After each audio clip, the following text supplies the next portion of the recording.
Hello friends, welcome to OD study point. स्वागत है आप सभी का आपके अपने YouTube channel OD study point में। तो प्यारे दोस्तों, आज आप लोगों के क्रैश कोर्स की 5वीं क्लास है। आज की क्लास में हम लोग पढ़ेंगे गति यानी मोशन के बारे में।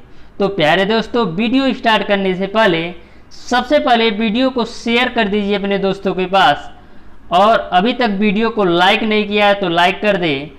और जिन लोगों ने अभी तक हमारे चैनल ओडी स्टडी पॉइंट को सब्सक्राइब नहीं किए हैं तो सब्सक्राइब कर लें।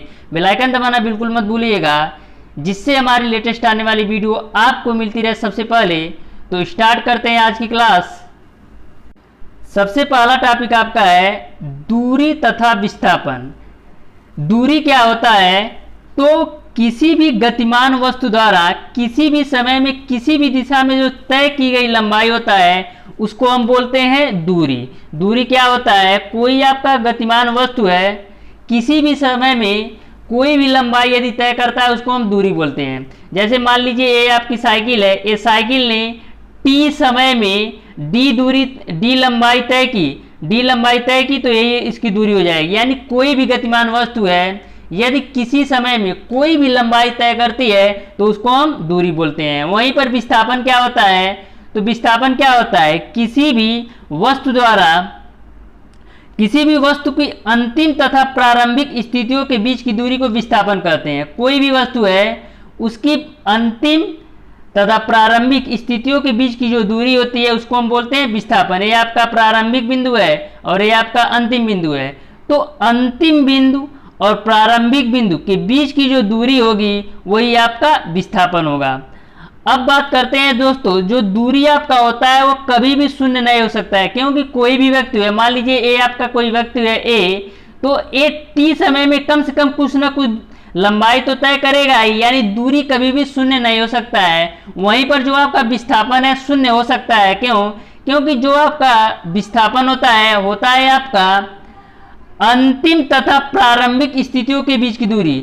मान लीजिए कोई ये आपका कार है, इस पॉइंट से चला और चलते चलते इसी पॉइंट पर आ गया, यहीं पर ये इस पॉइंट पर आ गया। एक बार और देखिएगा इसको। जैसे मान लीजिए इस पॉइंट से चला और चलते फिर आपका जो कार है इसी पॉइंट पर आ गया। यानी कि उसने क्या किया, जिस पॉइंट से चला उसी पॉइंट पे फिर आ गया। तो प्रारंभिक स्थिति और अंतिम स्थिति के बीच की दूरी कितनी है? 0। तो इस तरीके से जो आपका विस्थापन है वो शून्य हो सकता है, लेकिन आपकी जो दूरी है वो शून्य नहीं हो सकता। वहीं पर जो दूरी आपकी होती है एक अदिश राशि होती है, और जो आपका विस्थापन होता है वो आपका एक सदिश राशि होता है। तो दूरी और विस्थापन में आपको क्लियर हो गया होगा। अब नेक्स्ट टॉपिक देखते हैं। नेक्स्ट टॉपिक आपका है चाल तथा वेग। जो चाल होता है, चाल बराबर आपका होता है दूरी बट्टे समय। दूरी बट्टे समय को चाल कहते हैं, लेकिन वहीं पर जो वेग होता है वो आपका होता है विस्थापन बट्टे समय। विस्थापन बट्टे समय को हम कहते हैं वेग। और दूरी क्या होता है, चाल क्या होता है? दूरी बट्टे समय। जो चाल आपकी होती है ये एक अदिश राशि है, जो आपका वेग है ये एक सदिश राशि है। तो चाल और वेग में अंतर भी समझ में आ गया होगा। नेक्स्ट टॉपिक आपका है औसत चाल तथा औसत वेग। जो औसत चाल होता है वो आपका होता है कुल दूरी बटे आपका होता है कुल समय। ये आपका औसत चाल होता है, कुल दूरी बटे कुल समय। लेकिन यहीं पर यदि मैं लिख दूं कुल विस्थापन बटे कुल समय तो ये औसत वेग हो जाएगा। यानी औसत चाल के लिए कुल दूरी बटे कुल समय लेना होता है, और औसत वेग के लिए कुल विस्थापन बटे कुल समय होता है। नेक्स्ट टॉपिक आपका है त्वरण। त्वरण क्या होता है? तो प्यारे दोस्तों, वेग परिवर्तन की दर को त्वरण कहते हैं। तो त्वरण बराबर आपका क्या हो जाएगा? त्वरण बराबर आपका हो जाएगा वेग परिवर्तन बटे वेग परिवर्तन में लगा समय। तो त्वरण बराबर हो जाएगा आपका वेग परिवर्तन बटे वेग परिवर्तन में लगा समय। इसका जो मात्रक होता है वो आपका होता है मीटर पर सेकेंड स्क्वायर। त्वरण आपका एक सदिश राशि है। और नेक्स्ट पॉइंट आपका है इसी में, यदि वस्तु के वेग में बराबर समय अंतरालों में बराबर परिवर्तन हो रहा है तो उसका त्वरण एक समान होता है। कोई भी वस्तु है उसके वेग में बराबर समय अंतरालों में बराबर परिवर्तन हो रहा है तो उसको हम बोलते हैं एक समान त्वरण, यानी आपके समय के साथ साथ वेग भी परिवर्तन हो रहा है। नेक्स्ट आपका है यदि वस्तु के वेग का परिमाण समय के साथ घट रहा है, तो जो वेग का परिमाण है समय के साथ घट रहा है तो उसको हम ऋणात्मक लेते हैं त्वरण का मान। यदि वस्तु के वेग का मान समय के साथ बढ़ेगा तो उसको हम धनात्मक लेंगे। तो यानी यदि वेग और समय साथ साथ बढ़ते हैं तो धनात्मक लेना है, यदि वेग और समय साथ साथ घटते हैं तो उसको हम ऋणात्मक त्वरण लेते हैं। नेक्स्ट पॉइंट है आपका, यहाँ पर महत्वपूर्ण तथ्य में आप लोग समझ लीजिएगा, यदि आपको किलोमीटर पर हावर को मीटर पर सेकंड में चेंज करना हो तो आपको 5/18 से मल्टीप्लाई करना पड़ेगा। कब? जब किलोमीटर प्रति आवर को मीटर पर सेकंड में चेंज करना हो तो 5/18 से गुणा। वहीं पर यदि आपको मीटर पर सेकंड से किलोमीटर प्रति आवर में चेंज करना हो तो वहां पर आपको 18/5 से गुणा करना है। तो ध्यान में रखिएगा, यदि आपको किलोमीटर प्रति आवर से मीटर पर सेकंड से इधर जाना है, किलोमीटर प्रति आवर को मीटर पर सेकंड में चेंज करना है तो आपको 5/18 से गुणा करना है। यहीं पर यदि आपको मीटर पर सेकंड से किलोमीटर प्रति आवर में चेंज करना है तो 18/5 से। नेक्स्ट पॉइंट आपका है वेग या त्वरण। कहने का तात्पर्य ये होता है कि रेखी वेग या रेखी त्वरण। जो जी की वैल्यू आपकी होती है वो आपका होता है 9.8 मीटर पर सेकेंड स्क्वायर। ओके, जो जी की वैल्यू होता है वो आपका होता है 9.8 मीटर पर सेकेंड स्क्वायर। नेक्स्ट टॉपिक देखते हैं आपका क्या है। नेक्स्ट टॉपिक आपका है गति के समीकरण।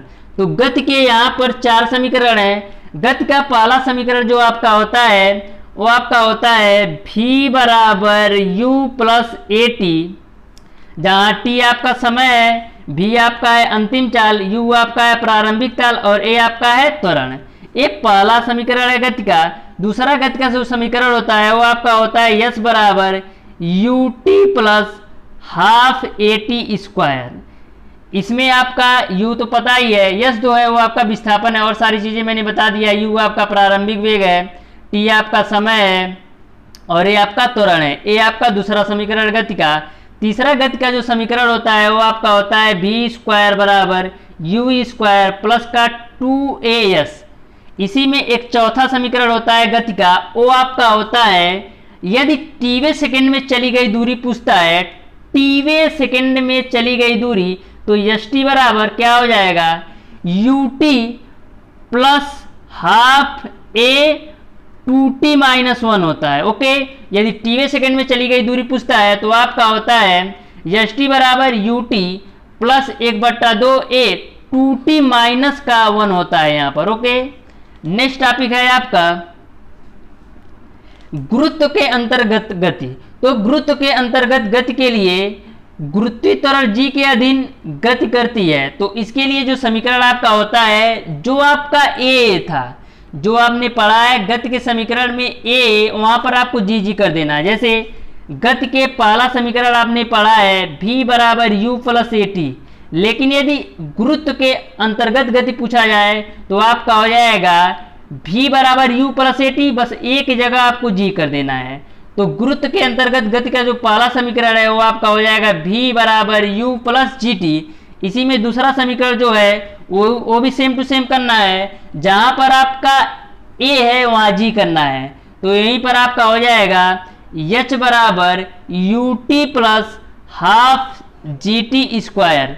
तीसरा समीकरण जो आपका गति का बनता है वो आपका बनता है v स्क्वायर बराबर u स्क्वायर प्लस का 2gh। यानी करना क्या है आपको, जहां पर आपके गति के समीकरण में a है वहीं पर आपको g कर देना है गुरुत्व के अंतर्गत गति के लिए।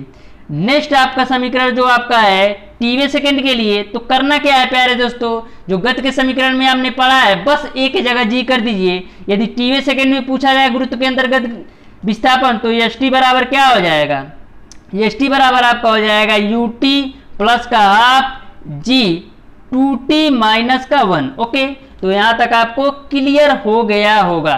तो इस तरीके से मैंने प्यारे दोस्तों आपको जो मेजर टॉपिक आपके थे जिससे क्वेश्चन आपके पॉलिटेक्निक इंटेक्स एग्जाम में बनते हैं, सारे टॉपिक को मैंने कवर कर लिया है। यदि आपको किसी भी टॉपिक में कोई भी प्रॉब्लम है तो आप उसे कमेंट बॉक्स में कमेंट कर सकते हैं।